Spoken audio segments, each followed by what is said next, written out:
Halo semua, selamat pagi ya. Kita ketemu lagi di pertemuan kedua untuk mata kuliah pemrograman gitu ya.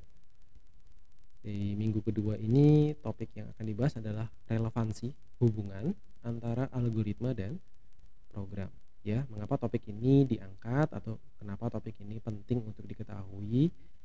Ini berkaitan dengan mata kuliah yang sudah kalian ambil di semester sebelumnya, yaitu mata kuliah algoritma ya. Di mata kuliah algoritma kalian belajar tentang algoritma itu apa, bagaimana membuat suatu algoritma dan bagaimana posisi algoritma di dalam eh, menghasilkan solusi gitu ya.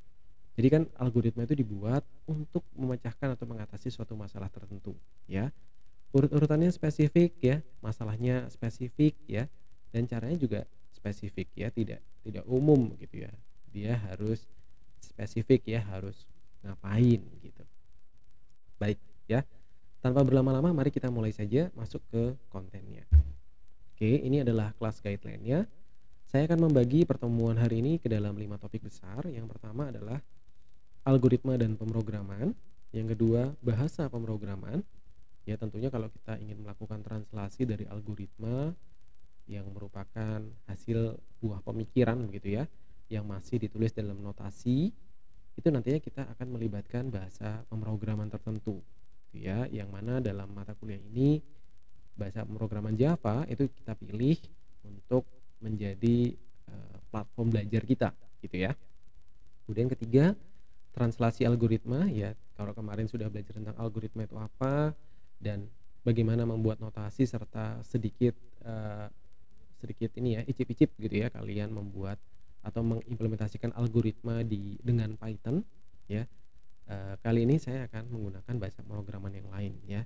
Ada banyak hal yang mungkin tidak kalian temukan di Python atau banyak hal yang berbeda, tapi kurang lebih pembelajarannya kurang lebih sama begitu ya. Cuman kali ini kita akan lebih banyak berkutat ya, tidak di algoritmanya tetapi bagaimana proses translasi algoritmanya ke dalam kode program. Oke, yang keempat kita tambahkan dokumentasi program. Kenapa ini penting? Sebagai seorang pembelajar, rasanya perlu buat kalian untuk mengerti bahwa dokumentasi itu penting ya. Dokumentasi program itu membantu programmer lainnya yang masih satu tim dengan kita ya, misalkan kalian nantinya akan bekerja pada sebuah perusahaan, nantinya kalian pasti tergabung dalam sebuah tim. Nah, supaya antara tim yang satu dengan tim yang lain atau orang-orang yang di dalam tim tersebut bisa saling berkomunikasi. Nah, dokumentasi itu dibutuhkan gitu ya. Dokumentasi itu juga membantu kita untuk uh, keep in touch gitu ya, keep in touch dengan coding kita. Mungkin kode yang kita tulis 6 bulan yang lalu ya, sekarang kita sudah lupa. Ini kenapa urut-urutan logiknya begini ya. Nah, jadi fungsi dokumentasi itu banyak dan penting ya. Jadi sembari kita belajar membuat program-program yang sederhana, program-program yang belum kompleks banget gitu ya, yang mungkin uh, jumlah barisnya tidak lebih dari 100 baris gitu ya. Rasanya bagus kalau kalian sudah mengenal bagaimana cara melakukan dokumentasi program yang baik. Kemudian kita tutup dengan diskusi dan tanya jawab yang mana proses ini tidak kita lakukan di sini, tetapi kita lakukan di channel pertemuan 2 mata kuliah pemrograman. Ya, jadi kalau rekan-rekan punya pertanyaan, punya unek-unek atau hal-hal yang ingin diulas kembali, ingin ditanyakan lagi, silakan menuliskan pertanyaan di channel pertemuan 2. Kita bisa diskusi panjang di sana ya bersama dengan rekan-rekan yang lainnya. Buat rekan-rekan yang lain juga saya perkenankan untuk mau aktif gitu ya. Mau aktif, mau tanya boleh, mau menjawab pertanyaan temannya juga boleh. Memberikan pandangan dan pendapat juga boleh gitu ya. Jadi intinya kita belajar di sini. Tidak ada yang lebih pintar atau lebih bodoh daripada yang lainnya, kita semua sama. Hanya bedanya saya mungkin lebih lebih dulu belajar. Cuman itu saja ya, karena pada akhirnya nanti di akhir semester kalian juga akan melewati hal itu bersama dengan saya. Jadi posisi kita akan sama gitu. Kita rekan sesama pembelajar gitu ya. Jadi mari kita mulai masuk ke kontennya. Baik, saya awali dengan algoritma. Kalian belajarnya kan mulainya dari algoritma. Jadi sebelum saya terjun masuk ke teknik programming gitu ya, kemudian hal-hal teknis lainnya, saya akan awali di mana kalian berakhir ya, di algoritma. Saya percaya bahwa Pak Windra sudah cerita banyak ya, algoritma itu apa, pengertian algoritma itu apa, ya. Kemudian ada banyak algoritma di luar sana yang pasti mungkin kalian sudah dikasih tahu gitu ya. Belajar A, B, C, D. Nah, itu terus gimana gitu ya. Jadi kalau boleh saya mengulang, jadi algoritma dalam pandangan saya adalah sekumpulan instruksi terstruktur dan terbatas. Maksudnya apa? Terstruktur tuh berarti mereka memiliki struktur, ya. Ada deskripsi, ya, ada deklarasi, ya, kemudian ada main logiknya, begitu ya. Jadi dia memiliki struktur tertentu. Terbatas itu artinya kode sumbernya bukan infinite source code gitu, bukan ya. Dia infinite code ya, yang memang dibuat untuk masalah yang terbatas dengan cara yang terbatas begitu ya, dan luaran yang terbatas pula gitu ya. Maksudnya apa? Jadi saya ilustrasikan seperti ini. Kalau kalian ingin memasak sesuatu gitu ya, kalau kalian ingin masak sesuatu itu kan jelas ya, bahan-bahannya itu untuk memasak itu ya. Jadi bahan-bahan yang dibutuhkan itu bukan bahan-bahan yang digunakan untuk memasak yang lain. Jadi kalau kalian ingin memasak soto, maka bahan-bahannya berkaitan dengan bagaimana cara menghasilkan soto gitu ya. Jadi bahan-bahan itu digunakan untuk menghasilkan soto. Jadi kalau misalkan bahan-bahannya digunakan untuk menghasilkan pecel, rasanya nggak nyambung begitu. Nah, itu yang saya maksud dengan kondisi terbatas. Ya, initial state-nya terbatas, bahannya terbatas, cara mengerjakannya juga terbatas. Ya, maksudnya apa? Mungkin algoritma yang satu gitu ya dengan algoritma yang lain berbeda. Cara membuat soto dan cara membuat pecel itu pasti berbeda. Kalian tidak bisa menggunakan algoritma membuat pecel untuk menghasilkan soto gitu ya. Nanti jadinya soto yang entah bagaimana begitu ya, saya juga susah membayangkannya gitu ya. Itu yang saya maksud dengan terbatas. Begitu juga dengan luarannya. Luarannya spesifik ya, kalau algoritmanya cara membuat soto, maka luarannya udah jelas, hanya soto gitu ya. Jangan sampai ketika cara membuat soto keluarannya bukan soto. Ini nanti keluarannya bisa soto, pecel, rawon dan sebagainya. Itu luar biasa sekali, itu gimana cara masaknya gitu ya. Mungkin pergi ke rumah makan tertentu gitu ya. Inputnya uang ya, prosesnya pesan makanan, outputnya bisa macam-macam gitu. Itu bisa dipahami begitu ya. Tapi bukan algoritma itu yang kita maksudkan tentunya ya. Yang kemudian ya, kumpulan instruksi tadi diimplementasikan ke dalam bentuk program komputer. Di sini jelas ya, algoritma yang kita bahas ini skopnya jelas ya, adalah sekumpulan instruksi yang nantinya akan ditranslasi menggunakan bahasa pemrograman menjadi sebuah program ya. Jadi kalau misalkan ada algoritma untuk membuat soto, bisa nggak sih dikodingkan? Coba dipikir dulu deh, gitu ya. Jadi kalau misalkan masukkan ayamnya, potong ayamnya, itu kalau dibuat dengan pendekatan bahasa pemrograman rasanya tidak mungkin begitu ya. Gimana caranya coba? Ya. Jadi itu adalah dua dunia berbeda sekalipun namanya sama-sama algoritma. Algoritma kan sekumpulan instruksi, itu kan juga instruksi. Nah, tapi bukan instruksi yang seperti itu. Instruksi-instruksi yang nantinya dibuat dengan pendekatan akan dijadikan program, gitu ya. Untuk menyelesaikan suatu masalah komputasi tertentu.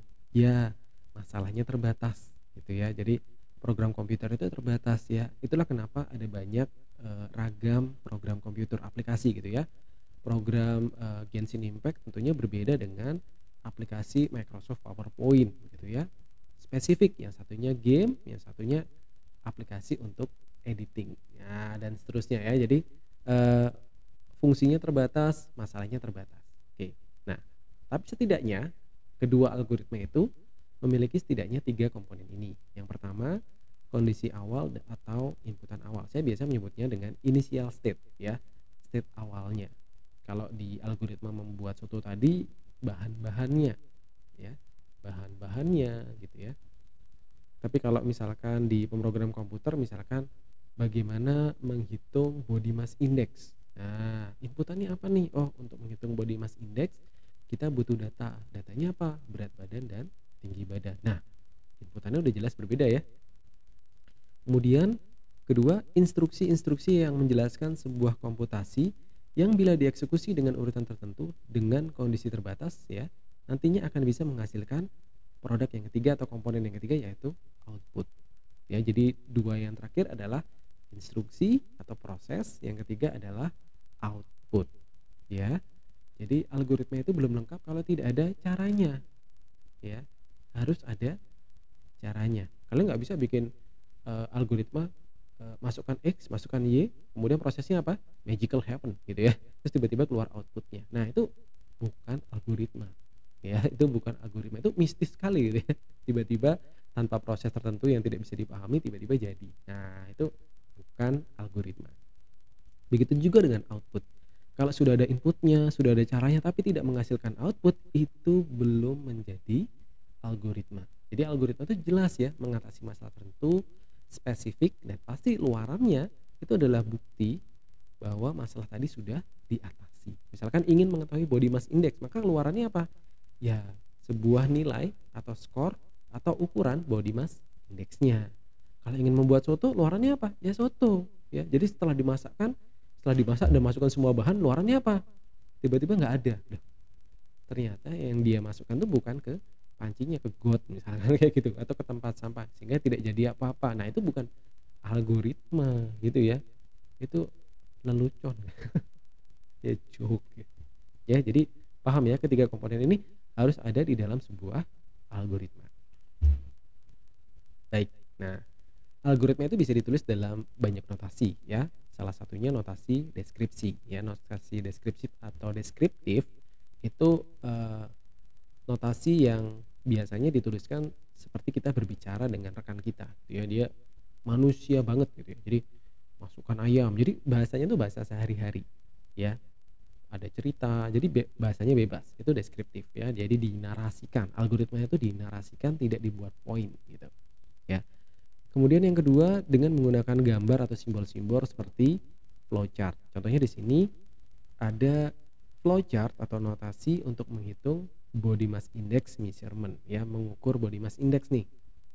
Nah, berkaca dari yang sebelumnya, komponen dari algoritma itu adalah input, proses, dan output, serta pasti memiliki struktur tertentu di mana beginnya di depan dan endnya di akhir yang menunjukkan bahwa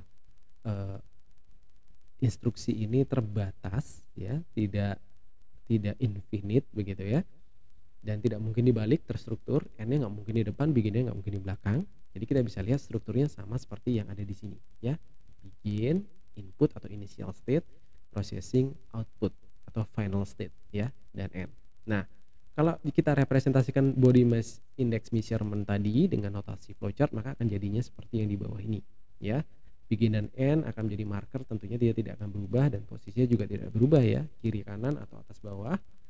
Inputannya itu weight, height, intinya komponen-komponen yang dibutuhkan untuk menghasilkan body mass index-nya. Gitu ya. Jadi kalau body mass index-nya dihitung dengan proses sebagai berikut, kita lihat variabelnya apa aja nih gitu ya. Nah, variabel-variabel inilah yang nantinya biasanya dijadikan inputan gitu ya. Kemudian yang terakhir adalah mengeluarkan. Jadi bagian output ini biasanya merupakan bagian yang paling mudah. Mana yang kita kalkulasi itu yang nantinya akan dijadikan luaran begitu ya. Jadi saya rasa ini mudah untuk dipahamin ya. Baik, kita lanjutkan dulu. Nah, kalau tadi notasi flowchart gitu ya, yang modelnya dalam bentuk gambar, ini ada lagi notasi yang pendekatannya lebih dekat dengan bahasa pemrograman. Namanya notasi pseudocode atau kode semu. Kenapa disebut dengan kode semu? Iya, karena sebenarnya kode-kode ini representasi terdekat dengan bahasa pemrograman. Nah, karena tadi saya bilang ada pendekatan bahasa pemrograman, ya, notasi pseudocode ini tidak memiliki bentuk yang saklek, ya, bentuk yang konstan. Dia berubah, ya, sesuai dengan pendekatan bahasa pemrograman yang dipakai. Kalau yang membuat notasi pseudocode ini adalah seorang Java developer, tentunya mungkin pseudocode-nya akan sedikit berbeda ketika kalian menemui pseudocode yang dibuat oleh orang dengan pendekatan bahasa pemrograman yang lain gitu ya. Jadi tergantung bahasa pendekatannya.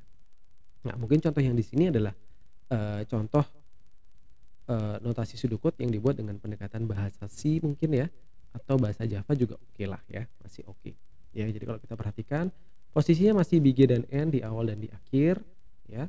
Kemudian di initial state kita akan mencari apa saja sih ya komponen variabel yang nanti akan dijadikan input ya. Tidak semua variabel itu akan difungsikan sebagai input. Ada variabel yang nantinya difungsikan sebagai output ya. Kalau kalian masih ingat di gambar sebelumnya, kita tidak memiliki variabel BMI. Ya, itu kalau di kalkulator kayak gini nih gitu ya. Masukkan panjang ya, masukkan lebar. Jadi ceritanya ini kalkulatornya bisa menghitung luas persegi panjang gitu ya. Jadi dia bilang, "Masukkan panjang, masukkan lebar, masukkan luas." Loh kok masukkan luas? Kan saya mau hitung luas. Nah gitu ya, nangkap ya? Jadi tidak semua variabel yang nantinya akan kita gunakan sebagai bagian dari algoritma itu difungsikan sebagai inputan ya. Tetapi di dalam membuat sebuah coding ya, kita mengenal proses yang namanya deklarasi. Nah, deklarasi ini merupakan bagian dari proses initial state itu tadi. Ya, jadi variabel-variabel yang mau dipakai itu harus dideklarasikan terlebih dahulu. Jadi height dan weight nanti akan jadi inputan, sementara BMI akan menjadi variabel yang menampung luaran dari logik yang ada di bagian prosesnya. Gitu ya. Paham ya? Nah, kemudian proses yang perlu kalian pahami di sini ada simbol ya, simbol panah gitu ya, simbol panah masuk gitu ya. Simbol panah masuk ini menggantikan sama dengan ya, kalau di program simbol atau operator sama dengan itu digunakan untuk menandai proses assignment ya, pemberian value gitu ya, pemberian value ke sebuah objek ya. Objek di sini bisa variabel gitu ya. Nah, kenapa simbolnya masuk ya? Karena kita memberikan nilai. Nah, terus kok nggak ada simbol panah keluar? Ada ya. Jadi simbol panah keluar itu sebenarnya adalah representasi data untuk ditampilkan ke layar. Tetapi kita tidak menemukan itu. Kenapa? Karena dalam bahasa pemrograman representasi output itu menggunakan fungsi ya, alih-alih menggunakan operator panah seperti ini ya, proses assignment. Ya, jadi sama dengan itu hanya digunakan untuk assignment, inputan ya, bukan untuk output. Nah, gitu ya. Paham ya? Jadi kalau kita perhatikan di bagian outputnya ini dia menggunakan fungsi, di sini kebetulan fungsinya namanya print ya. Ini bisa saja print ya, atau menggunakan perintah yang lainnya gitu ya. Misalkan kalau menggunakan pendekatan bahasa PHP dia bukan print tapi echo misalkan, yang lebih familiar gitu. Nah, itu tergantung pendekatannya sekali lagi. Jadi tidak ada bentuk yang saklek gitu ya terhadap penulisan notasi pseudocode. Semuanya bergantung dari pendekatan bahasa pemrograman yang dipilih oleh si pembuat ya, makernya gitu ya. Baik, semoga ini bisa dipahami ya. Kita lanjut ke contoh kasus yang lain. Contoh yang berikutnya tentang enkripsi. Ya, enkripsi itu adalah suatu proses untuk men-scramble data sehingga data tersebut dirahasiakan, tidak dapat dibaca kecuali oleh orang yang memang kita target untuk membaca pesan tersebut, gitu ya. Saya rasa kalian pernah dengar lah ya di film-film gitu ya. Enkripsi itu disandikan, ya sarannya gitulah. Nah, kalau kita perhatikan ternyata logiknya sederhana sekali ya, input proses output. Bikin NN posisinya kan marker tuh, ya jangan diutak-utak tuh ya. Inputannya plain text. Plain text ini adalah text origin atau pesan aslinya. Sementara key adalah kata atau alfanumerik begitu ya, password gitu boleh disebutkan seperti itu, yang digunakan untuk men-scramble datanya sehingga datanya tidak dapat dibaca oleh orang yang tidak berkepentingan. Jadi hanya orang yang tahu yang bisa membuka ciphertextnya tadi nih ya, ciphertext. Jadi plain textnya dimasukkan, key-nya dimasukin, setelah melalui proses enkripsi akan jadi sebuah teks yang sudah di-scramble. Jadi misalkan masukkan kata I love you gitu ya, setelah dienkripsi jadinya apa? Bla bla bla gitu ya. Kalau buat orang yang lain kalau misalnya baca bla bla bla, apaan nih? Bla bla bla, gak ada artinya. Nah, tapi kalau bla bla bla itu dibuka oleh orang yang kalian target pesannya itu tadi ya, dengan kunci tertentu dia akan menemukan oh ternyata bla bla bla itu tadi adalah I love you. Nah, seperti itu ya maksudnya. Jadi kurang lebih jalannya seperti ini. Dan bagaimana translasinya ke dalam notasi pseudocode? Nah, ya. Kita lihat ada berapa variabel yang terlibat nih. Oh, ternyata ada 3. Ada plain text, ada key, dan ada ciphertext. Lagi-lagi di bagian input, ciphertext tidak dijadikan variabel inputan. Karena memang ciphertext bukan variabel inputan. Tetapi ketika itu dituliskan dengan pendekatan bahasa pemrograman, variabel ini dituliskan di bagian deklarasi. Jadi dia masuk ke initial state, ya. Kalau tidak dideklarasi, efeknya apa? Ya kita tidak bisa menggunakan variabel tersebut pada proses berikutnya. Contohnya di sini. Ya, misalkan tidak ada ciphertext di bagian baris nomor 2. Maka di sini kita tidak bisa mengacu kata ciphertext gitu ya. Nggak bisa dong gitu ya. Kenapa? Lah ini siapa gitu pertanyaannya. Ya, sehingga dia tidak bisa melalui proses assignment seperti ini ya. Kalau untuk merepresentasikan proses yang sebelumnya, maka plain text-nya nanti akan berisi pesan rahasia, kemudian key-nya misalkan di sini uncover kita isi dulu ya. Kemudian ciphertext-nya mula-mula diisi data 0 ya, karena memang tidak ada nilainya. Itu mau dicari nilainya sehingga awal-awal kita set dengan 0 atau string kosong itu juga boleh ya. Kemudian prosesnya saya abaikan dulu untuk logic prosesnya yang lebih kompleks ya. Kita gunakan saja sebuah fungsi, anggaplah ada sebuah fungsi yang nantinya bisa kita gunakan untuk melakukan proses enkripsi itu namanya encrypt ya. Jadi tinggal ciphertext sama dengan ya, ini kan dibacanya sama dengan ya assignment ya, encrypt plain text key, ini fungsi ya. Jadi fungsi yang nanti memanggil inputan plain text dan key. Plain textnya sudah ada, key-nya sudah ada, kemudian akan dirubah menjadi ciphertext dan di outputkan ke layar gitu ya, ciphertext ya. Nah, kalau tadi ciphertext ada yang namanya dekripsi. Tadi enkripsi ya digunakan untuk menghasilkan ciphertext ya. Kalau dekripsi digunakan untuk menghasilkan plain text atau text originnya. Jadi kalau misalkan kalian mengirim ke target ya, kalian akan membuat ciphertext. Sementara target itu akan tidak membutuhkan ciphertext ya. Dia butuh text originnya. Jadi dia butuh ciphertext sebagai initial state atau inputan untuk dirubah ke text origin atau plain text-nya. Jadi di sini kebalikan ya dengan proses yang pertama. Yang menjadi inputan adalah ciphertext dan key-nya. Kemudian dekripsi, keluarannya plain text. Jadi kalau misalkan ini kita representasikan dalam notasi pseudocode, yang berubah ada beberapa, plain text-nya itu di set 0 karena dia mau mencari plain text-nya ya. Kita butuh key-nya, kita butuh ciphertext-nya. Ini contoh ya, hasil ciphertext-nya ternyata untuk hello tadi itu hasilnya seperti ini. Tidak bisa dibaca kan ya. Kemudian kita masukkan ke sebuah fungsi decrypt gitu ya. Misalkan ada sebuah fungsi decrypt, kita akan mencari plain text, maka setelah didapatkan hasilnya akan keluar plain text which is ini hello gitu ya, dan selesai. Jadi prosesnya jelas ya. Saya balik kenapa nih saya munculkan ya enkripsi dan dekripsi, ini menjelaskan bahwa algoritma itu tidak bisa dibolak-balik semuanya. Ada instruksi yang urut-urutannya jelas untuk masalah yang spesifik. Kalian tidak bisa menggunakan algoritma enkripsi untuk menghasilkan hasil yang didapatkan dari proses dekripsi. Gak bisa dong gitu ya. Nanti hasilnya malah ngaco, malah ngawur, malah tidak sesuai targetnya gitu. Ya, jadi algoritma itu finite ya, dan masalah yang dihadapi juga terbatas. Nah, ini contoh yang terakhir. Misalkan kita ingin menghitung stock price saham gitu ya. Misalkan kalian ingin beli saham gitu. Gimana sih caranya mengetahui harga saham gitu yang akan kita beli? Ya cari tahu dulu gitu ya. Kalian mau belinya berapa lot? Ya, kemudian harga per lotnya berapa? Gitu kan ya. Kalau istilah orang yang suka main saham gitu ya. Kemudian dihitung ya, oh ternyata satu lotnya itu 5 juta nih. Kalau beli 2 lot berapa? Ya 10 juta gitu doang ya. Jadi kita harus tahu dulu ruang lingkup masalahnya. Kemudian cari atau tentukan komponen-komponen mana yang bertindak atau terlibat di dalam algoritmanya.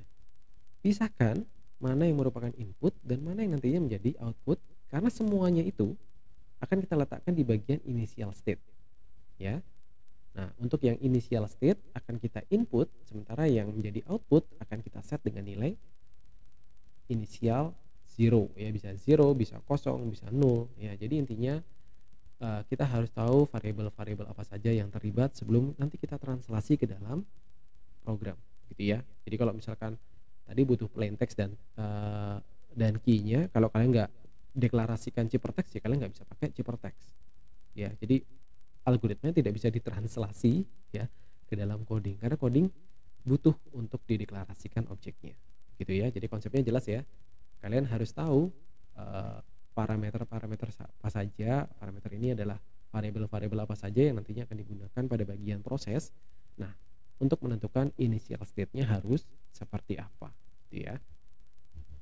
Nah, ini contoh hitungan yang tadi ya. Ini kalau yang tadi itu kan dia lebih sederhana, yang ini mungkin lebih kompleks gitu ya. Stock and stock price-nya di set 0 ya, kemudian ada stock series ya, kemudian input stock and stock seriesnya. Jadi maksudnya kita nggak tahu nih harga harga stoknya berapa gitu ya. Kita, mau beli berapa, kemudian mau beli yang, harga saham yang seperti apa, kemudian dicari harganya dengan perkalian ya. Berapa banyak yang dibeli ya, dengan harga dari stoknya per lotnya gitu. Jadi intinya seperti itu yang tadi sudah saya ceritakan ya. Oke, saya harap, penjelasan yang tadi, cukup, me-reminder gitu ya, membawa kenangan gitu, kenangan ya, terhadap materi yang ada di mata kuliah algoritma ya. Kita lanjut ke materi bahasa pemrograman. Jadi kalau kalian sudah paham bagaimana posisi algoritma, algoritma itu kan hasil hasil pikir gitu ya, hasil pikir untuk, mengatasi suatu masalah ya, yang nantinya akan menghasilkan suatu solusi. Nah, proses translasinya sudah jelas juga ya. Untuk bisa melakukan translasi, kalian bisa menggunakan notasi tertentu ya. Kalian nggak bisa ya di awang-awang gitu kemudian kalian coding. Nah, ya. Tuliskan dulu bentuk, notasinya ya. Cara yang paling baik adalah menggunakan notasi flowchart yang kemudian direpresentasikan lagi ke notasi pseudocode. Itu pendekatan yang paling mudah untuk belajar bahasa pemrograman ya. Tapi kalau kalian nanti sudah terbiasa, maka tentunya bagian, translasi ke notasi algoritma itu tadi biasanya di-skip gitu ya. Nah, untuk melakukan proses translasi notasi-notasi yang sudah tadi kita buat ke dalam kode program, kita butuh yang namanya bahasa pemrograman ya. Bahasa pemrograman itu apa sih? Ya, bahasa pemrograman itu adalah sekumpulan instruksi ya. Bisa sebuah, bisa lebih dari sebuah gitu ya. Standar ya. Kenapa standar? Ya, ya kalau nggak standar bahasa pemrogramannya bisa amburadul gitu. Misalkan perintahnya print gitu ya. Kalau nggak standar, dia bisa ganti dengan bahasa yang lain ya. Katakan, misalkan kayak gitu. Nah, kok pada bahasa pemrograman kok bahasa programnya atau perintahnya tuh random banget gitu ya. Antara si A dan si B sama-sama dibuat dengan bahasa pemrograman yang sama, tetapi kok perintahnya tidak standar gitu ya. Sehingga programmer yang satu dengan programmer lainnya bisa baku hantam gitu. Kan gawat ini.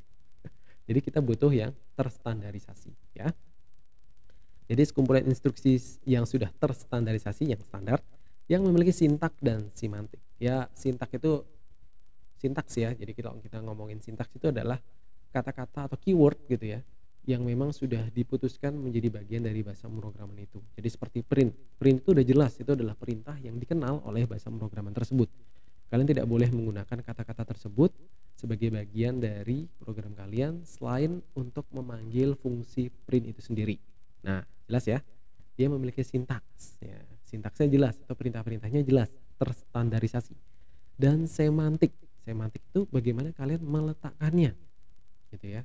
Jadi kalau misalkan perintahnya fungsi ini dipanggil dengan 2 parameter gitu misalkan. Terus kalian masukin 1 parameter. Bisa jalan nggak? Ya nggak bisa. Ya. Dia marah-marah. Kalian ini gimana sih? Bukannya udah dikasih tahu 2 parameter. Nah, kayak gitu ya. Jadi kode program itu saklek ya dengan aturan tertentu dan memang meminta kita mengikuti aturan-aturan tersebut dengan baik, tidak bisa dibuat sesuka hatinya. Gitu ya.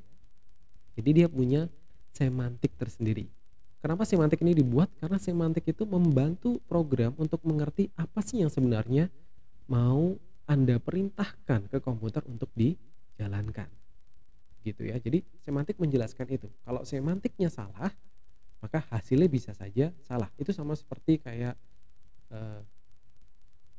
kucing makan tikus mati. Kucing makan tikus terus mati atau kucing makan tikus yang sudah mati. Nah, ambigu kan? Nah, seperti itu sehingga program juga memiliki semantik standar untuk memastikan bahwa apa yang kalian maksudkan itu satu paham dengan kita, satu frekuensi gitu ya. Itulah kenapa kalau programmer itu bilangnya kalau istrinya tuh ya PC-nya sendiri ya karena itu ya. Karena kita sudah terlalu lama ya menjadi satu frekuensi gitu ya dengannya. Sehingga jadi merasa kalau hanya PC saya sajalah yang bisa mengerti saya gitu ya. Kurang lebih begitu ya. Semantik ya. Jadi semantik ini bagaimana cara kita menyusun sintaks-sintaks tadi sehingga dia memiliki makna yang sama seperti yang diharapkan oleh komputernya atau bahasa pemrogramannya begitu ya. Jadi Jangan sampai kita membicarakan hal dari sisi pandang kita, tapi komputer melihatnya dengan arti yang berbeda. Kan gawat gitu ya. Misalkan kita nulisnya dari kacamata kita bilangnya, saya mau meluncurkan rudal 10 detik lagi. Ya, ditulis ya launch rocket 10. Ya. Menurut kita kan akan diluncurkan 10 detik lagi. Tapi si program mengartikan launch rocket 10 times gitu ya. Roket yang meluncur 10 kali saat ini juga. Nggak panik? Panik lah gitu. Ya. Jadi program itu memiliki standarisasi yang mengatur bagaimana kita menerapkan sintaks dan bagaimana kita mengatur ya urut-urutan penerapan sintaks sehingga menjadi sebuah semantik yang artinya bisa dipahami dengan oleh komputer dengan baik. Jadi kita satu frekuensi dengan visinya, dengan bahasa pemrogramannya gitu ya. Nah, lanjut ya. Jadi ketika kita berbicara bahasa pemrograman, ada beberapa hal yang perlu kalian ketahui tentang bahasa pemrograman secara general. Yang pertama, ada yang namanya paradigma bahasa pemrograman. Ya, jadi bahasa pemrograman itu memiliki paradigma. Ya, paradigma itu menjelaskan cara kerja dari bahasa pemrograman itu sendiri. Ya, dia dibuat dengan cara kerja yang seperti apa sih? Gitu ya. Python itu bekerja dengan cara yang berbeda dengan HTML. Ya. Java itu bekerja dengan cara yang berbeda dengan SQL. Itu yang saya maksud dengan paradigma. Ya. Jadi bahasa pemrograman ini kasarannya punya kategori. Ya, kategori bagaimana dia bekerja sehingga pada akhirnya bisa menyelesaikan masalah. Ya, jadi semua bahasa pemrograman memiliki caranya sendiri untuk bisa bekerja. Begitu ya, bisa mentranslasikan hasil pemikiran pembuatnya ke dalam bahasa yang bisa dimengerti oleh mesin. Ya, caranya berbeda, caranya beragam. Gitu ya. Lanjut. Bahasa pemrograman juga memiliki tingkatan. Semakin tinggi levelnya, kastanya gitu ya. Jadi bahasa pemrograman bintang 5 dengan bahasa pemrograman bintang 1 tuh beda ya. Misalkan bahasa pemrograman bintang 5 gitu ya. Jadi kalau saya ngomongin kalau main Genshin Impact tuh ya, kan ada karakter bintang 5, ada karakter bintang 4 gitu. Di sana untungnya ada 4 dan 5, tidak ada bintang 1 ya. Tapi kalau di dunia nyata ada bintang 7 kan. Nah, balik lagi ke bahasa pemrogramannya. Nah, kalau misalkan saya ibaratkan tingkatan bahasa pemrograman yang tinggi itu adalah bintang 5, sementara tingkatan bahasa pemrograman yang rendah itu adalah bintang 1, maka semakin tinggi tingkatannya, semakin manusiawi bahasa pemrogramannya. Manusiawinya di mana? Manusiawinya di sintaks dan semantiknya. Ya, jadi sintaks dan semantiknya semakin mudah untuk dipahami oleh penggunanya, usernya, ya, developernya. Tetapi kalau misalkan kita menggunakan bahasa pemrograman bintang 1, ya, itu yang semakin mengerti adalah komputernya, mesinnya, gitu ya. Jadi terbalik, dia berbanding terbalik. Nah, terus ini sudah jelas dong ya, apa yang dibuatin bintang 1 kalau bintang 5 ternyata lebih powerful, lebih mudah dipahami. Nah, ini pertanyaannya kembali lagi ke performa. Ya. Kalau kita ngomongin performa beda hal, ya. Bahasa pemrograman bintang 1 ya, atau yang tingkatan bahasa pemrogramannya paling rendah, itu memiliki performa yang paling baik. Ya, berbeda dengan bahasa pemrograman tingkat tinggi atau bahasa pemrograman bintang 5 ya. Dia memiliki performa yang jauh lebih lambat. Kenapa? Karena komputer harus mengartikan dulu baru mengeksekut perintah tadi. Nangkep ya? Jadi kalau kita ilustrasikan, saya rasa kalian akan lebih mudah kalau saya menggunakan bahasa Indonesia ketika saya memberikan perintah atau memberikan pengajaran di video ini. Apa yang terjadi kalau misalkan saya menggunakan bahasa yang tidak kalian familiar, misalkan bahasa Jepang gitu misalkan, ya, atau bahasa Mandarin gitu. Wah, itu kan prosesnya 2 kali tuh. Ini orang ngomong apa ya? Diartikan dulu, ya, habis itu baru dicerna. Nah, 2 kali kerja kan? Itu yang saya maksud dengan performanya akan jauh lebih lambat ketimbang yang bahasa tingkat rendah atau yang bintang 1 tadi. Gitu. Nah, terus kenapa kok ada bintang 1 dan bintang 5? Nah, itu pertanyaan yang bagus. Jadi awalnya ya bahasa pemrograman itu diciptakan, kita hanya mengenal bahasa pemrograman bintang 1. Semakin seiring berjalannya waktu gitu ya, orang pasti ingin menciptakan hal yang lebih mudah ya. Itu pasti berkembang. Kok susah ya nulisin dalam bahasa pemrograman bintang satu? Ya ya udah kita buat layer di atasnya sehingga codingan ada proses ya untuk mentranslate pemikiran manusia yang lebih manusiawi tadi dengan sintaks yang lebih mudah dipahami ke dalam bahasa mesin secara otomatis ya tanpa kita harus tahu bahasa bintang satunya. Nah, pemikirannya seperti itu. Nah, dampaknya apa? Dampaknya semakin banyak layer ya, ada bintang 2, bintang 3, bintang 4 gitu ya kan ya. Semakin banyak layer maka semakin lambat. Ya saya rasa kalian familiar kok ya.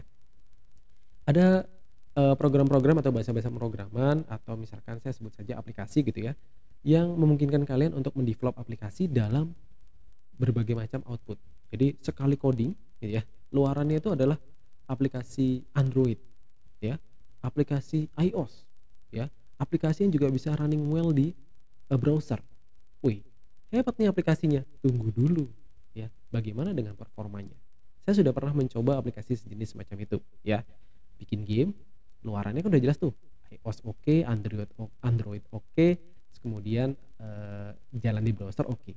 Nah, eksekusinya berbeda ya. Yang di HTML so far so good, enteng, smooth ya, animasinya berjalan bagus sekali. Tapi begitu masuk ke Android, wah ngawur ya.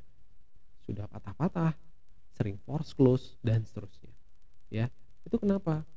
Itu karena kita mencoba melewati fungsi atau mencoba mengeneralkan ya hal-hal yang harusnya tadi rumit ya menjadi sebuah hal yang sederhana. Padahal tidak semua hal itu bisa disederhanakan dengan cara pemikiran yang sama begitu ya. Nah, untuk paradigma dan tingkatan bahasa pemrograman ini akan kita ulas lebih dalam di kelas gitu ya. Jadi jangan khawatir supaya videonya tidak terlalu panjang. Jadi saya lanjutkan dulu ke poin berikutnya ya. Yang berikutnya adalah fungsi bahasa pemrograman. Tentunya bahasa pemrograman ini dibuat dengan fungsinya tertentu ya. Kalau program aja jelas ya punya fungsi tertentu, bahasa pemrograman juga jelas ya. Makanya bahasa pemrograman itu punya kategori baru namanya fungsi, functional programming language. Nah, secara fungsi ya bahasa pemrograman itu dibagi dua ya. General purpose programming language dan specific purpose programming language ya. Yang general itu sifatnya umum ya, bisa dibuat jadi bahasa pemrograman yang sifatnya untuk menangani pembuatan aplikasi yang sifatnya umum ya, bisa buat apa aja deh gitu, tapi umum ya, umum. Kalau yang spesifik itu spesifik untuk hal tertentu, misalkan SQL. SQL itu tidak bisa digunakan untuk membuat aplikasi ya. Dia adalah antarmuka yang spesifik yang digunakan untuk berkomunikasi dengan database. Nah, jelas kan? Gitu ya. Jadi dia spesifik.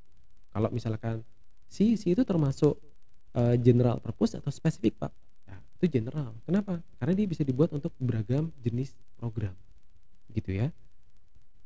Jadi tolong dipisahkan antara general dan specific purpose. Jadi kalau tujuannya luas ya bisa buat ini, bisa buat itu, bisa buat ini, bisa buat itu, ya itu masuk ke general purpose.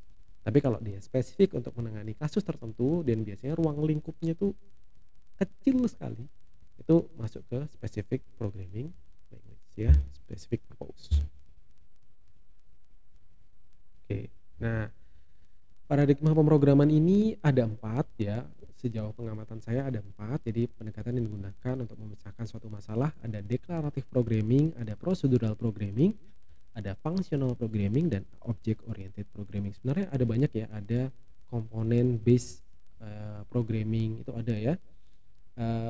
Model-model ini nantinya akan kita bahas di kelas secara langsung begitu ya. Jadi untuk sementara kalian harus tahu ini saja ya, nanti kita akan cari tahu secara detail ya, deklaratif itu seperti apa sih gitu ya, prosedural seperti apa, fungsional seperti apa gitu ya, object oriented seperti apa. Ini mindset ya, atau cara kerja programnya berbeda. Jadi kalau kalian membuat program dengan mindset deklaratif itu berbeda dengan ketika kalian membuat program dengan mindset prosedural atau fungsional atau object oriented programming. Itu berbeda konsepnya gitu ya, cara memecahkan masalahnya berbeda. Nah, anggap saja begini, kalau kalian menggunakan aplikasi ya, aplikasi WhatsApp dan aplikasi kalkulator ya, yang satunya based on text ya, kalian masukin teks gitu ya, masukin teks ya, bisa ngirim gambar. Dengan aplikasi kalkulator yang cara kerjanya itu jelas, diklik ya, klik klik klik klik nanti dia hitungkan ya. Tidak digunakan untuk berkomunikasi, tapi spesifik untuk menghitung atau menjalankan operasi aritmatika ya. Cara kerjanya berbeda ya, karena mereka dibuat untuk fungsi yang berbeda juga ya. Sehingga kenapa ini dibuat itu karena tidak semua pendekatan itu sesuai dalam memecahkan kasus tertentu, begitu ya. Kalau misalkan kalian ingin memperbaiki mobil, begitu ya, cara yang paling cepat gimana? Ya bawa ke bengkel ya. Jangan dibawa ke tempat yang menggunakan teknik yang lain. Misalkan dibawa ke dokter gitu, repot lah ya. Diajak diwawancara dulu tuh mobilnya gitu ya. Bagaimana perasaan bapak ketika tidak bisa berjalan gitu. Mobilnya diwawancara, kebayang nggak tuh? Ya, kalau transformer bisa jawab gitu ya. Ini masalahnya mobil biasa ya. Yang jawab orangnya. Diwawancara, nggak selesai masalahnya gitu ya. Setelah tahu obatnya tuh sudah terlewat 3 tahun gitu. Akhirnya selama 3 tahun tidak pergi kemana-mana gitu. Repot ya. Tapi kalau kedua dibawa ke bengkel langsung tahu ya. Oh ini mobil saya panas nih gitu. Dilihat apa mesinnya ya. Nggak mungkin spionnya lah ya. Coba lampu sennya nyala nggak? Wah ini lampu sennya malah dicek salah nih gitu. Nah kayak gitu ya. Jadi cara kerja itu menentukan pendekatan mana sih yang paling efektif ya untuk memecahkan suatu masalah tertentu. Ya itulah yang dimaksud dengan paradigma pemrograman gitu ya. Jadi jangan khawatir tentang paradigma ini, tidak mungkin kalian ditanyakan ya, kalian paradigma programmer yang seperti apa gitu. Enggak ya, enggak. Tapi intinya kalau kalian ditanyakan, kalian akan mengerti bahwa bahasa pemrograman tertentu itu memiliki pendekatan yang lebih baik daripada bahasa pemrograman yang lain ketika memecahkan suatu masalah. Contoh yang real, misalkan kalian ingin membuat sebuah website. Kalau kita udah ngomongin website, pasti yang kebayang di kepala apa? HTML ya, CSS gitu ya, React gitu ya. Nah, kalau kalian bikin website ya dengan bahasa pemrograman C, wah itu kapan selesainya gitu ya. Orang juga bingung kali, serius nih pakai sini, gak selesai nanti gitu.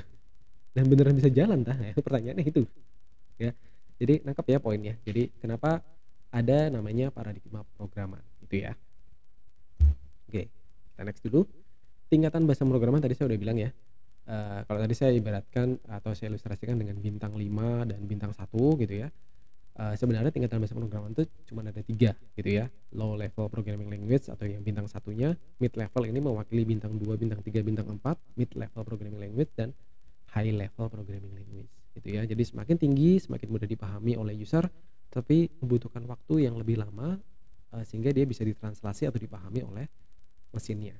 Berbalik atau kebalikannya dengan low level ya, semakin sulit dipahami oleh usernya tapi akan semakin bagus performanya karena dia lebih mudah dipahami oleh mesin gitu ya. Lanjut.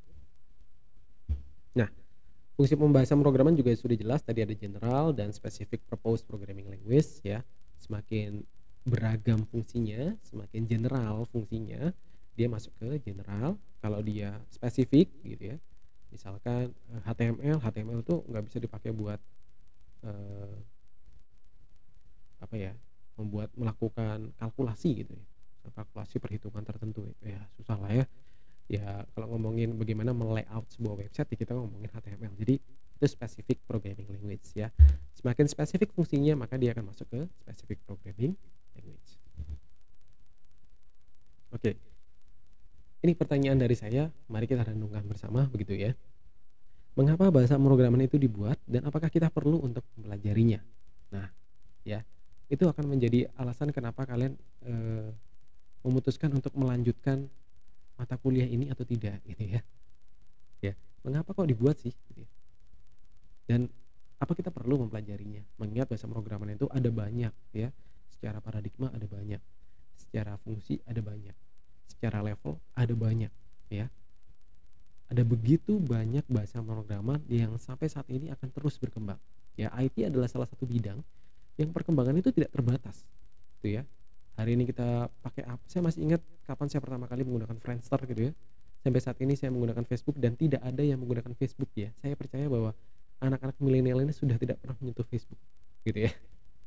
Facebook sudah diambang kehancuran. Waduh ya, sedih juga dengarnya ya. Padahal dulu dia cukup populer ya. Sekarang mulai ditinggalkan orang dengan kehadiran medsos lainnya seperti Instagram gitu ya, TikTok yang lagi boomingnya gitu ya. Nah, mengapa bahasa pemrograman itu dibuat dan apakah kita perlu? Ini pandangan saya ya. Computers are good at following instruction but not at reading your mind. Jadi kenapa bahasa pemrograman itu dibuat? Karena manusia dan komputer bekerja dengan cara yang berbeda. Kita berada pada frekuensi yang berbeda sehingga kita berkomunikasi ya dengan cara yang berbeda juga. Kita berkomunikasi, kita bereaksi, ya kita berlaku dengan cara yang berbeda. Nah, supaya manusia bisa bekerja sama dengan baik, ya bisa mentranslasi hasil pemikirannya ke dalam komputer sehingga komputer bisa mewakili ya sebagian pengetahuan yang dimiliki oleh user ya, maka butuh yang namanya sebuah teknik ya. Teknik ini fungsinya mentranslasi hasil pemikiran ke bahasa mesin dan begitu juga sebaliknya ya. Bahasa mesin nantinya akan ditranslasi ke tampilan ya atau respon yang dimengerti oleh manusia. Begitu ya. Itu ya kenapa bahasa pemrograman dibuat ya. Dan apakah kita butuh mempelajari atau perlu mempelajarinya? Jawabannya tergantung. Ya, tergantung kebutuhan. Segala sesuatunya itu kondisional sekali. Ya. Kalau kalian ingin gitu ya menjadi seorang full stack developer yang mengembangkan sebuah program, maka kalian perlu belajar bahasa pemrograman. Ya. Apakah semua perlu dipelajari? Ya tentu tidak. Ya. Semakin kita ekspor ya, semakin umur kita senior gitu, kita akan semakin tahu bahwa waktu kita itu terbatas ya, tenaga kita itu terbatas, sehingga biasanya nanti kita akan terjun pada satu atau beberapa bidang yang lebih spesifik gitu. Misalkan seorang website developer, maka bahasa pemrograman yang dikuasai bisa HTML ya, CSS, JavaScript gitu ya, kemudian ada Laravel ya, PHP begitu, SQL, MySQL, tapi ya seputaran tentang website development. Ya, berbeda dengan yang ingin mengembangkan di bidang mobile. Mungkin yang mobile nggak bisa bikin, nggak tahu tentang HTML karena dia nggak butuh. Dia taunya apa? Ya Java, Android, gitu ya, Swift atau yang lainnya. Ya, jadi bisa dipahami ya, perlu atau tidak semuanya tergantung dari kebutuhan. Next, ini yang menarik ya. Siapakah bukan Hokage, programmer pertama di dunia, gitu ya? Kalau kalian boleh percaya boleh tidak ya, programmer pertama di dunia itu adalah seorang wanita ya. Mungkin itu adalah salah satu alasan gitu ya mengapa buat sebagian orang bahasa pemrograman itu sulit untuk dipahami ya, karena memahami wanita itu juga sulit gitu. Enggak ya, kebetulan dia adalah seorang wanita, seorang bangsawan ya, seorang pemikir ya. Kalian bisa tahu ceritanya tentang programmer ini. Dia adalah Ada King Countess of Lovelace. Jadi Countess of Lovelace ini gelar kebangsawanan ya. Jadi namanya tuh Ada King bla bla bla gitu ya. Silakan kalian cari tahu tentang sejarahnya si Ada ini ya, untuk kemudian nanti kita diskusikan bersama begitu ya. Ini menarik ya.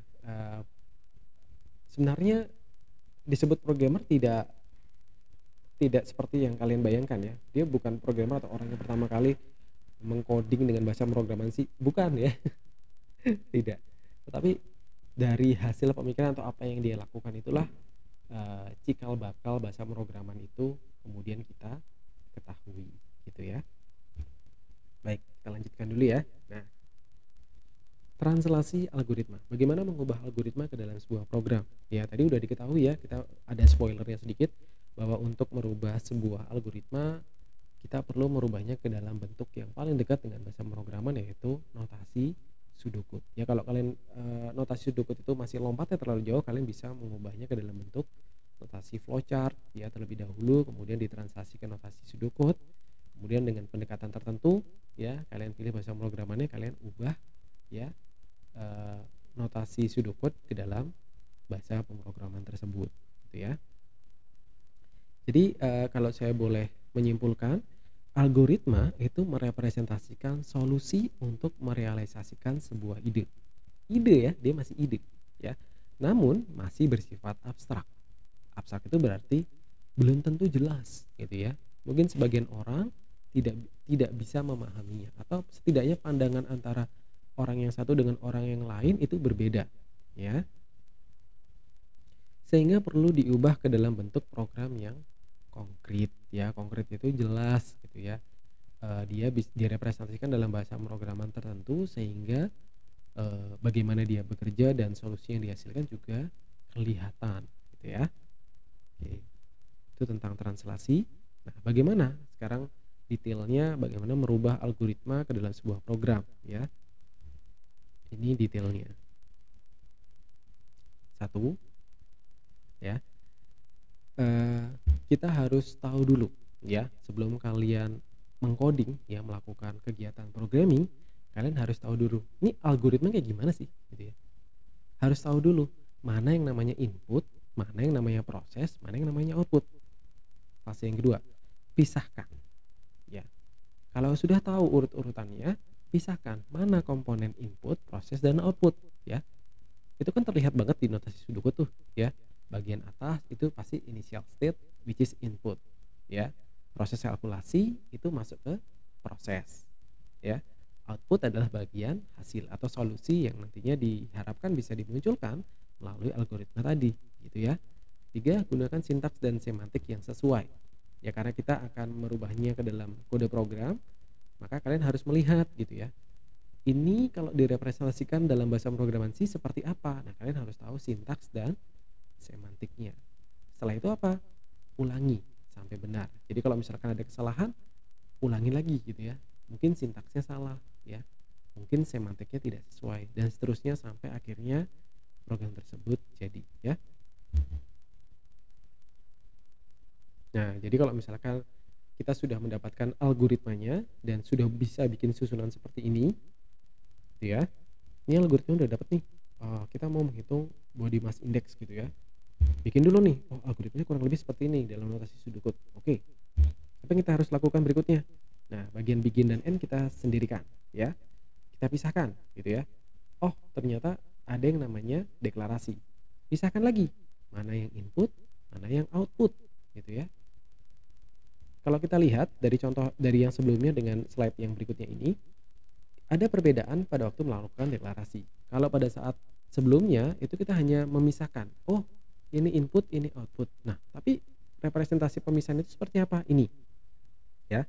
Kalau kalian perhatikan di sini jelas height dan width akan menjadi input, ya. Sementara BMI yang nantinya akan di output baru muncul di baris ke-5. Jadi pemisahan deklarasinya tidak satu baris lagi, sekarang sudah jadi 2 baris karena initial state itu kan terbagi dari 2 ya, deklarasi dan inputan gitu ya.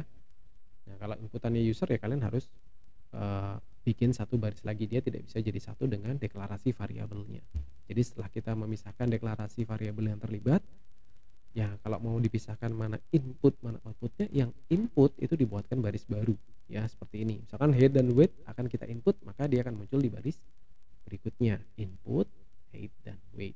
Jelas ya sampai di sini? Berikutnya kita buang tuh begin dan end karena coding tidak butuh begin dan end. Sisanya adalah baris kedua sampai baris ke-5. Nih, jelas ya? Ternyata initial states itu terdiri dari declaration dan input. Ini dia maksudnya. 2 dan 3 adalah declaration dan input. Gitu ya. Urut-urutannya seperti itu. Declaration akan diletakkan paling atas, input akan diletakkan berikutnya, disambung proses, dilanjutkan dengan output yang terakhir ya. Udah jelas nih ya, sudah dipisahkan semuanya. Kita translasi proses berikutnya ke kode yang terkait. Nah, sintaksnya gimana, semantiknya gimana. Nah, ini kalau direpresentasikan dalam bentuk coding jadinya seperti ini nih gitu. Kalau di Java prosesnya seperti ini nih gitu. Kalau untuk mendeklarasikan variabel kita butuh tipe data, double, height, weight, BMI-nya tidak menggunakan panah tapi menggunakan sama dengan, jangan lupa diakhiri titik koma gitu ya. Kemudian untuk input, height, dan weight ternyata prosesnya sedikit lebih panjang nih daripada notasi Sudoku-nya. Tapi setidaknya kita paham. Kita harus tahu proses bagaimana menerima inputan user ya. Kemudian kalkulasi atau proses seperti ini tinggal merubah sama dengan panah menjadi sama dengan. Dan yang terakhir adalah perintah untuk output ke layar, which is yang ditulis dalam bentuk system out print line BMI ini kurang apa? Titik koma ya. Kalau sudah apa? Selesai, tinggal dikompil dan dicek apakah logiknya sudah benar atau belum. Jadi tidak nggak susah ya. Nanti kita praktikkan kok ya, jadi jangan khawatir gitu ya. Nah, ini pengetahuan ya, sifatnya pengetahuan. Jadi tidak perlu diingat-ingat ini, dihafalkan. Waduh, saya nggak suka sih menghafal ya. Tapi anggap saja kalian mendapatkan informasi tambahan yang tidak memaksa kalian untuk menghafalnya gitu ya. Nah, ini adalah urut-urutan bagaimana aplikasi tersebut bisa dihasilkan dan running well di komputer kita dengan menggunakan bahasa pemrograman Java. Jadi awalnya kita kan buat notasi itu ya. Notasi itu kan sama sekali tidak melibatkan bahasa pemrograman karena dia notasi, tidak terikat bahasa pemrograman. Hanya pendekatan bahasa pemrograman ya. Pendekatan itu pun tidak 100% sama, betul ya? Nah, setelah kita membuat Java source code, ini baru masuk ke proses yang melibatkan bahasa pemrograman ya. Setelah kita translasi ya, nanti yang mentranslasi ke dalam bahasa mesin siapa? Java compiler.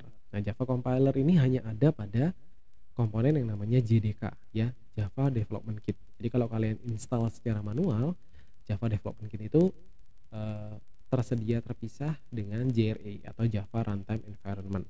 Nah, kita ngomongin apa sih nih? Kita ngomongin aplikasi di dalam Eclipse ya, di dalam IntelliJ IDEA.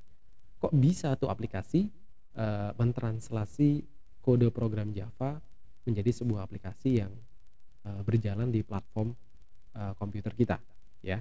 Jadi dia butuh Java compiler ya. Java compiler ini yang bertugas untuk mentranslasi. Kalau nggak ada Java compiler gimana? Ya nggak bisa ditranslasi gitu ya, nggak bisa buat program Java gitu kasarannya.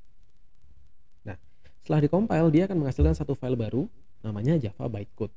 Nah, Java bytecode inilah yang nantinya bisa jalan di lingkungan Java. Nah, tadi saya ngomong lingkungan Java ya. Lingkungan Java itu Java Runtime Environment ya. Jadi itu ada salah satu komponen dari Java yang memungkinkan program Java atau Java bytecode itu running di platform apapun. Ya, jadi kalian mau pakai Linux oke, ya, mau pakai Mac oke, ya. Jadi bahkan di HP pun selama ada JRE-nya program Java itu bisa jalan karena dia tidak terikat platform yang kita jalankan. Tidak terikat Windows, tidak terikat Linux atau platform yang lainnya. Dia bikin OS-nya sendiri namanya JRE itu tadi. Jadi JRE memastikan bahwa aplikasi Java kita itu bisa berjalan tanpa terikat oleh platform OS PC kita. Itu ya. Nah, sehingga ada komponennya di dalam JRE Java Runtime Environment ini ada yang namanya Java Virtual Machine yang berisi bytecode interpreter. Ini kan Java bytecode ya, diinterpret, dibacakan gitu kasarannya ya. Ini maksud kodenya apa? Sebentar, ada interpretnya gitu ya, ada translatornya kalau kita ya. Kalau kita nggak ngerti bahasa tertentu di sebuah website atau di sebuah dalam sebuah pembicaraan di sebuah grup itu kita bisa copy kontennya masukin ke Google Translate. Nah, interpreter bekerja dengan cara yang sama ya. Dia akan menginterpret data-data yang dibutuhkan sehingga dia bisa running aplikasinya, kasarannya begitu. Dan akhirnya jadi Java Native Code. Java Native Code ini pada akhirnya bisa di load ke dalam RAM atau memori komputer kita untuk kemudian bisa dijalankan sehingga dia sekarang satu frekuensi dengan mesin kita ya. Jangan lupa ya, bahasa pemrograman itu kan kastanya lebih tinggi dari bahasa mesin gitu ya. Jadi sekarang dia sudah jadi native ya, jadi orang pribumi sudah satu frekuensi ya. Oke. Bagaimana dengan C++ dan HTML? Ya, mereka juga bahasa pemrograman ya, tapi tentunya bahasa-bahasa pemrograman itu tadi saya udah bilang ya, paradigmanya saja berbeda sehingga jelas cara kerjanya tidak mungkin sama ya. Ada yang sama ya, tapi kebanyakan semuanya bekerja dengan cara yang berbeda begitu. Ya, jadi setiap bahasa pemrograman memiliki proses translasi yang beragam gitu ya, antara C++ dengan HTML, dengan SQL atau bahasa pemrograman yang lainnya belum tentu cara kerjanya sama ya. Contoh misalkan bahasa pemrograman C. Kalau kita membuat coding dalam bahasa pemrograman C, maka dia akan menghasilkan satu file yang memiliki ekstensi .exe. Kalian tahu ya .exe itu apa ya? Ini bukan virus ya, bukan. .exe itu kan aplikasi executable ya. Aplikasi exe itu maksudnya apa? Aplikasi yang sudah bisa di running oleh platform Windows ya. Jadi exe itu kan cuma bisa jalan di Windows tuh ya. Ya .exe itu menjelaskan bahwa itu adalah file yang sudah bisa di running gitu ya secara langsung oleh komputernya gitu ya. Tapi kalau kalian menggunakan Java tidak ada .exe ya. Dia hanya menghasilkan Java bytecode dengan ekstensi .class. .class itu kalau kalian klik ya, itu nggak jalan ya. Platform kita kan bingung, .class ini apa ya gitu. Kontennya apa ya, bisa dipaksa baca nggak pakai VLC gitu mungkin ya, bisa aja, tapi berantakan nggak, ya jelas berantakan. Menjelas-jelas itu formatnya bukan untuk dijalankan dengan VLC atau aplikasi yang lain, dia hanya bisa diinterpret ya oleh Java bytecode interpret yang ada di Java runtime environment. Jadi cara mengeksekusinya berbeda ya, cara kerjanya berbeda. Jadi proses translasinya udah kelihatan ya, sangat berbeda antara bahasa pemrograman yang satu dengan yang lain. Tapi apakah ada yang sama? Ya ada aja ya, pasti ada aja ya. Jadi ada yang sama. Jadi contohnya misalkan C dengan Pascal ya, basic itu kalau dikompil hasilnya juga executable file ya. Dengan Visual Basic juga hasilnya adalah Visual Basic .exe sama ya, file .exe, sebuah aplikasi yang bisa running langsung. Nah, tapi kalau Java tidak ya. Jadi saya mau nunjukin perbedaannya ya. Oke. Nah, yang terakhir dokumentasi program ya, ini adalah materi yang paling ditunggu-tunggu ya, karena materi terakhir gitu. Kalau lebih banyak lagi saya yakin kalian sudah mulai jenuh gitu ya. Mending nonton anime kali Pak ya. Anime aja 20 menit ya. 20 menit belum iklannya gitu. Belum iklannya, ada opening, ada closing gitu ya. Waduh. Ya, kalau ada opening dan closingnya mungkin bisa 3 jam. Oke, di dokumentasi ini adalah cara untuk meningkatkan readability sebuah program sehingga pihak lain dapat dengan mudah memahami. Yaitu tadi ya. Kenapa kita perlu membuat dokumentasi? Karena kita kemungkinan bekerja dengan banyak orang. Dan setiap orang itu bekerja atau berkomunikasi dengan cara yang berbeda. Mungkin kita sama-sama bahasa Indonesia gitu ya, tapi antara orang yang satu dengan orang lain, kalau kita ngomongin Anton yang saya kenal dengan Anton yang dia kenal berbeda nggak sih? Ya bisa saja berbeda ya. Jadi kita butuh dokumentasi program gitu ya. Mungkin kalau saya buat program, saya cenderung menggunakan nama-nama variabel yang saya pilih namanya dalam bahasa Inggris, height ya, weight ya, body mass index gitu. Tapi ada yang tipikalnya suka bahasa Indonesia ya, berat badan gitu ya. Udah ngomongnya berat badan aja saya merasa berat sekali gitu ya, tinggi badan gitu ya. Atau mungkin ada yang suka memilih nama variabel yang sama sekali di luar nalar gitu ya, berat badan A, tinggi badan B gitu ya, body mass index C. Waduh, kalau kalian bertemu dengan orang-orang yang pemikirannya beragam, kalian bisa berantem satu sama lain. Ini apa coba nih ABC? Ini juga apa nih, berat badan, tinggi badan, jelek banget sih bahasa Indonesia. Pakai bahasa Portugis dong. Wah, itu susah kan? Nah, jadi kita butuh yang namanya dokumentasi. Dokumentasi memudahkan kita untuk membaca ya kode program yang mungkin sudah kompleks menjadi sesuatu yang jauh lebih mudah dipahami. Jadi kita bisa buat nih komentar gitu ya di program kita tulisin 100 baris gitu ya. 100 baris di bawah ini adalah kode untuk menghasilkan nilai X. Nah, jelas kan? Oh, jadi orang nggak perlu mentelusuri satu-satu gitu ya. Oh, ini 100 baris yang ini untuk buat ini. Fungsi ini digunakan untuk menghitung ya hipotenus gitu, atau menghitung nilai kurs saat ini misalkan kayak gitu. Kan jelas kan? Tanpa harus menelaah isi fungsinya, tanpa harus menelaah isi programnya terlebih dahulu. Ya, jadi fungsinya program seperti itu. Nah, bagaimana kita bisa membuat dokumentasi? Bentuk officialnya ya dokumentasi seperti help, guide gitu ya. Jadi kalau kalian install aplikasi kan biasanya ada menu help ya. Kemudian kalau kita buka helpnya itu dia seperti file HTML offline gitu yang kita klik-klik, kita baca-baca ya, atau guideline lah ya, panduan begitu. Nah, ada bentuk yang jauh lebih sederhana daripada yang itu ya, komentar yang tadi sudah saya sampaikan.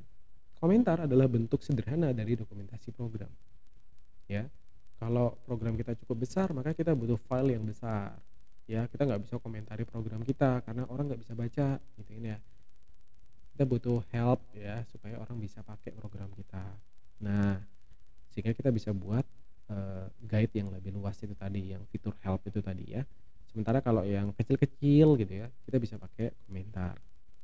Jadi yang bawah yang berkas dokumentasi, help, readme, guideline dan lainnya itu adalah bentuk official ya, bentuk yang eee, unofficial-nya tuh yang komentar ya. Karena komentar apa?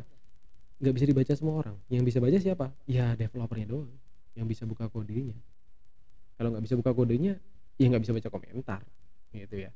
Sementara berkas dokumentasi itu bukan ditujukan ke programmer, ya sekalipun ada ya, misalkan Bootstrap guideline kayak gitu, tuh guideline-nya memang ditujukan untuk developer karena Bootstrap-nya sendiri kan memang digunakan untuk, bukan digunakan untuk orang awam gitu ya, untuk developer. Jadi orang-orang dengan, tujuan tertentu, spesifik ya, specific person gitu ya. Oke. Nah, ini contohnya ya, contoh dari, eee, dokumentasi. Nah, yang bagian saya berikan double slash seperti ini adalah bagian komentar yang tidak dijalankan oleh coding. Jangan khawatir untuk memberikan komentar yang panjang ya. Kenapa? Karena komentar itu tidak dieksekusi oleh program ya. Itu hanya untuk, fungsi manusiawi ya, supaya kalian nggak lupa jadi manusia ya. Jadi komentar itu dibutuhkan untuk memudahkan orang memahami coding kita, gitu ya.